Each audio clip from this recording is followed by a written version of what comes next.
Question दिया है कि एक्स और वाई एक साथ एक काम को 12 दिनों में, वाई और जेड उसी काम को एक साथ 18 दिनों में, और एक्स और जेड उसी काम को 15 दिनों में पूरा कर सकते हैं। यदि एक्स वाई और जेड मिलकर उस काम को करें तो काम लगभग कितने दिनों में पूरा हो जाएगा। मतलब लगभग में शायद बताना होगा, कुछ पॉइंटों में आंसर आ रहा होगा। देखो कभी भी जब लगभग आ जाए ना तो समझ जाओ कि पॉइंटों में आंसर आना है, ठीक है ना। तो उसी आधार पर फिर हल करना, कंफ्यूज होने की जरूरत नहीं है, ठीक है। तो देखो एक्स और जेड कितने दिनों में कर रहे हैं, सॉरी मैं गलत बोल गया, एक्स प्लस वाई कितने दिनों में कर रहे हैं, 12 दिनों में, ठीक है ना। वाई प्लस जेड कितने दिनों में कर रहे हैं, 18 दिनों में। ऐसे ही एक्स प्लस जेड कितने दिनों में कर रहे हैं भाई, 15 दिनों में। भाई इन तीनों का एलसीएम निकाल लो सबसे पहले, कुछ भी करने से पहले, ठीक है ना। तो 12, 18 और 15, ठीक है। इसका एलसीएम निकालते हैं तो 2 छिक्का 12। जिनको आता है भाई वो वीडियो स्किप कर लेना, है ना। वैसे बहुत सारे टीचर तुमको बोलते होंगे वीडियो स्किप मत करना, लेकिन आप अपनी सुविधा के हिसाब से काम किया करो, ठीक है ना। आपका टाइम ज़्यादा कीमती है, हमारा नहीं, ठीक। 2 तिया 6 और 9 और 15। और एक बात ये भी है कि आप ही की वजह से चैनल चलता है, ठीक है। तो आपकी मर्जी फिर। 3 एकम 3, 3 तिया 9 और 3 पंजे 15, ठीक है। 3, 1 और 5, ठीक।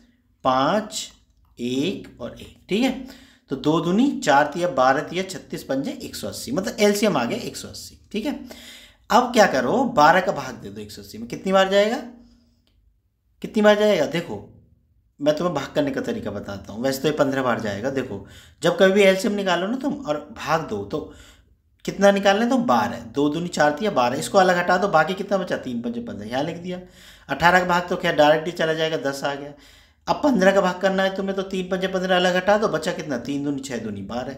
बात समझ में आ गई ना। तो ऐसे तुम भाग करके देख सकते हो, क्योंकि जब बड़ी संख्या होती है ना तब ये तरीका बहुत अच्छे से काम करता है, ठीक है। तो ये आ गया इनका भाई क्या, एलसीएम।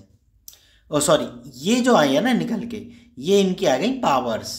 बात समझ में आ गई। अब जरा तीनों को जोड़ दो। अगर मैं जोड़ दूं इनको तो ये सब 2 हो जाएंगे भाई, 2 2 हैं, देखो एक्स भी 2 है, वाई भी 2 है और जेड भी 2 है, ठीक है ना। तो 2x प्लस वाई, मैं एक स्टेप बचा रहा हूँ, ठीक है ना। यहाँ बराबर कितने हो गए, इनको जोड़ दो पावर्स को तो कितनी आ गई, 37 भाई। 15 और 12 25 और 12 37, ठीक है। तो x plus y plus z की पावर कितनी आ गई, 37/2, ठीक है ना। अब आते हैं मूल question. Plus y plus z की पावर कितनी आई, 37/2, ठीक है ना। अब कोई सी एक पावर उठा लो, चाहे इसको चाहे इसको चाहे इसको, ठीक है ना। तो हम उठा लेते हैं, चलो इसको उठा लेता हूँ, क्योंकि पिछले क्वेश्चन मैंने ऊपर वाली ली थी तो इस बार नीचे वाली ले लेता हूँ।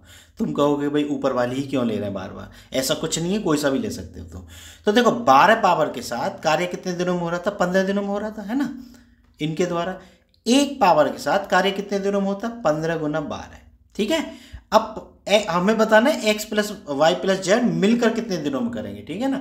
तो उस हिसाब से x plus y plus z की पावर कितनी है, 37/2, मतलब 37/2 पावर के साथ कार्य कितने दिनों में होगा, 15 गुना 12 बटे 37/2।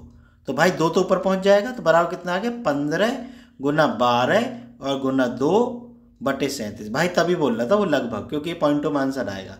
12 दूनी 24 और 24 पंजे 120, मैं यहाँ लिख लेता हूँ क्योंकि भाग करेंगे अब हम, ठीक है। तो 24 पंजे 120, या 15 की करो 24 में, सॉरी 24 एकम 24, 24 पंजे 120 हो गया, 24 एकम 24 और 12 36, अब ऐसे ही कर देते हैं, ठीक है ना। और 15 की भी 24 हो गया, 15 चौका 60, 15 दूनी 24 और 6 30, ठीक है ना। तो इसका मतलब हमारा गलत बोल गया क्या मैं, 15 गुना 24, एक बार करना जरा, 15 चौका 60, 15 दूनी 30 और 6 36, बिल्कुल ठीक किया है भाई हमने, 37। अब देखो कितनी बार जा रहा है, 9 बार जा रहा है, 9 सत्ते 63, 9 तिया 27 और 6 कितने हो गए, 33। 10 में से 3 गए 7, 5 में से 3 गए 2, ठीक है ना, 27 हो गया 0।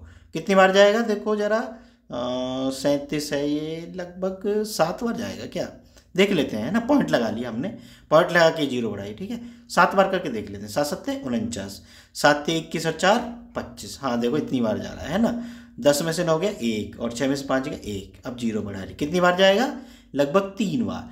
तो यह है 9.73। तो भाई देखो 10 के आसपास आंसर होना चाहिए इसका, तो ये मेरे हिसाब से तो बी ऑप्शन आएगा, ठीक है बच्चों, यही हमारा आंसर होगा, इसके अलावा नहीं है कोई भी आसपास भी, ठीक है ना।